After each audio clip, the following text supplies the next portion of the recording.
kawai ka jaka bo skum ban ba masi kebadan hakasno mausma kharwai mer haribhoi bat kabadai kejong umukesh dev kota kala kemding kensan henin ke chitang met berkabawan ra ya ka jingdu nong ka bajur ya utrai jong utei uskum ko ba ha ka ba ka jingjulor kala poi sya ka alak tam habai dei berkate ka jingja kitrai kila subajur bala bandon ki reurunar ki bele bentang dusman ya utei uskum ko ba namar ka dei hapdang ka pot chitang met berkipai ba kila yoi tat hado ba kila yoi ya ka jingkemding tang mar yoi ya ka jingkemding kireu pat ba na ka ka shnong kila pentip marmar sya ki pulet pelip ding karibhoi bat ki blapai biang por ha ka jaka ha ka ba kila laru ban pelip ya ka ding henai klempoi perkhat ba kempat la ban pelip lut ya ka ding la ong ru ba harian ba ki kali pelip ding kila mi no na ka jaka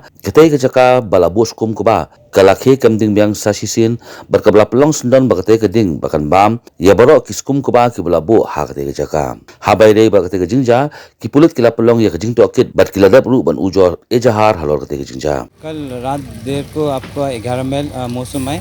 Meghalaya महेश देवपटा जी का घर में सामने मैंने पॉल रखा था तो लगभग 2 लाख का था पॉल तो अचानक कोई अच्छा व्यक्ति हो सकता है या किसी से भी हो आग लग गया और मेघालय से फायर ब्रिगेड भी आ चुका है लगभग 10 गाड़ी आके अभी ये पॉल को निभाने के लिए व्यवस्था ले गई है और सारे जितने भी यहाँ के आदमी है सभी लगे हुए हैं और लगभग अभी पॉल तो अभी बुझ गया है फिर भी बहुत सारा नुकसान हुआ है जिनका भी घर है लगभग 2 लाख रुपए का नुकसान हुआ।